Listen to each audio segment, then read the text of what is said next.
Hello and welcome to Accessible Globe, where today we are talking about a subject that could be a little sensitive, and that is people in power as they get older in wheelchairs.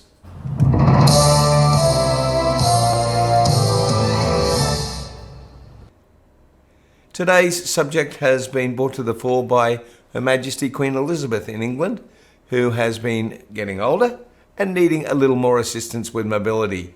And she's certainly been using a cane and doing a great job with that, and potentially she may well need a wheelchair.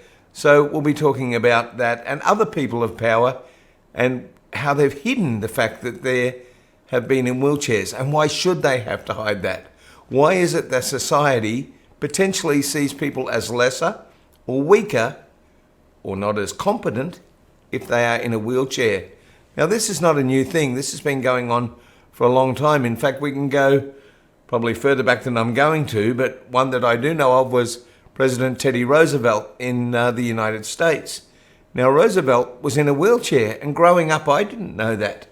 Every photo that I saw of President Roosevelt, he was sitting down, and usually underneath a table or something that didn't show that he was actually in a wheelchair.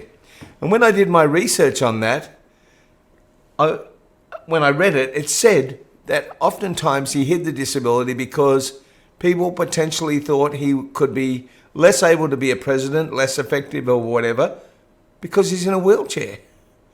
Why on earth would that be the case? And why do people have that attitude that makes people in power think that they need to not be seen in a wheelchair? Now, for example, up until just a week or so ago, the King of Thailand, or the ex-King of Thailand, not the current one, was the longest serving monarchy. Now it is Her Majesty, Queen Elizabeth.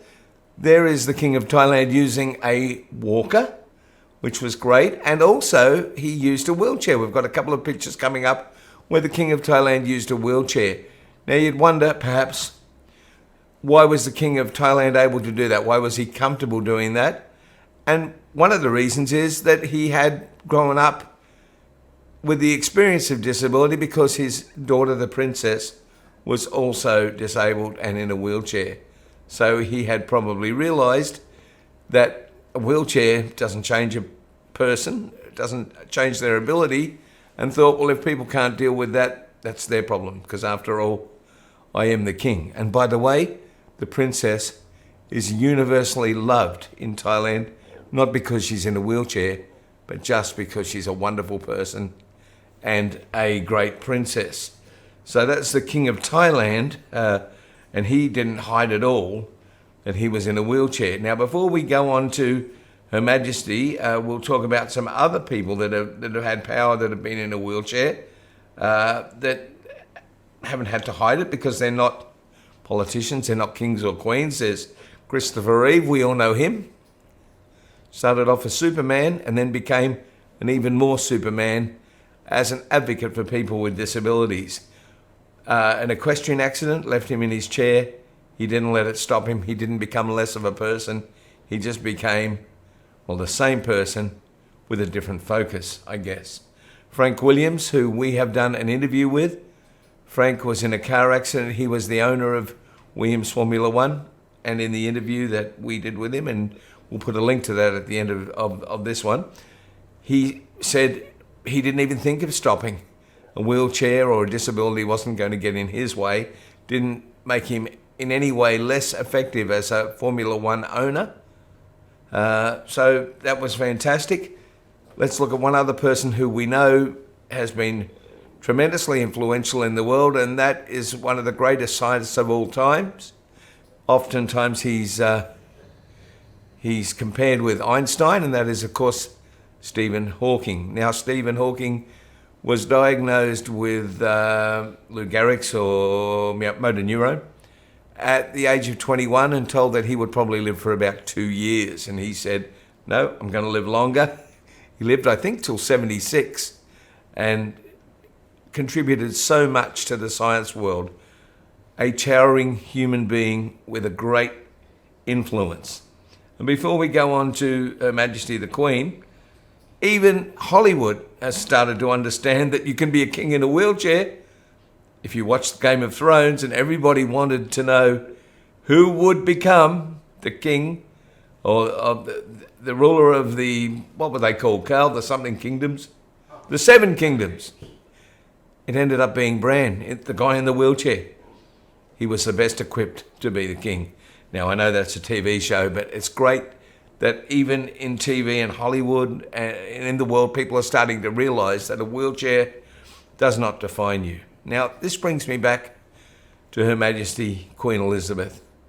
And look at that. She started to to use a walking stick. And I believe from listening to people, she was uncomfortable in having to do that. But she's actually, just leave that up there, Carl, she's actually made walking sticks quite trendy in the UK, from what I understand.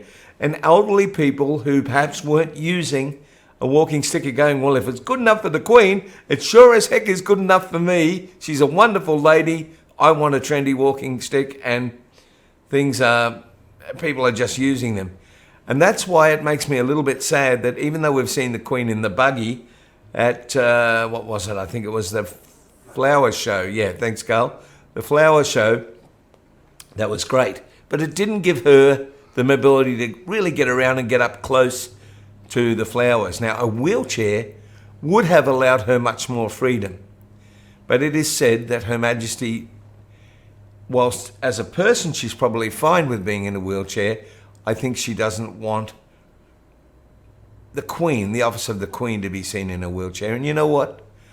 If that's true, I think that's a shame. I'm not judging the Queen for what she's thinking, but what a wonderful thing it would be for other people to see the Queen, Her Majesty, in a wheelchair, showing that it doesn't make her any different. She's no less of a woman, and that it doesn't change the person, and that you should just embrace the wheelchair. Because let's face it, when you have a mobility impairment, whether it be a mobility scooter, a manual wheelchair, an electric wheelchair or whatever, it just opens the world right back up for you. And I know that from personal experience. And I have very happily read yesterday in a news report, apparently Her Majesty has got a wheelchair accessible lift going into Balmoral, which tells me that when she's not in public, she may well be using a wheelchair to get around. And I hope so. And I hope it's making her life wonderful, as she has made our lives wonderful over the years. So my question is, why is it that people in power feel that they need to hide a disability in order to look strong? People in wheelchairs can be strong. People in wheelchairs are strong. They are no different. Thanks for putting that up, Carl. There's actually the Queen and the Queen Mother. The Queen Mother is in a wheelchair. So please, if you're getting older, if you're in a position of any, and just as a housewife or a house husband or someone in a powerful position in industry or whatever, please do not hesitate in embracing what you need to be totally mobile, because that is the best way to show people that they will be no different and to also have a better and more full life. Please make sure that you subscribe. If you're enjoying the programs that are, please subscribe, because it really, really helps us to grow the channel, grow the program. Let us know things you would like us to talk about. There's just so much we want to share with you, including this week, Accessible Globe Social, and some other things like that. So please subscribe if you're happy to do so. And that's about it for today. Let's just have a look as we leave at some of the people who have supported us. Please support them, and we'll see you again in a few days. If you've enjoyed our content, please don't forget to subscribe to the channel and like and share the segments. It really does help. Special thanks to Simple Solutions. They're a wonderful NDIS training organisation and also an NDIS provider.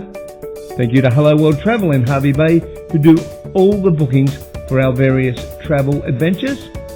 Totally Mobile, who are there for all your mobility needs. Also, a big thanks to the National Disability Insurance Scheme. It's provided by the government, but without it I would have loads of trouble actually living life and making these programs. Thanks to everyone, and we'll see you again real soon.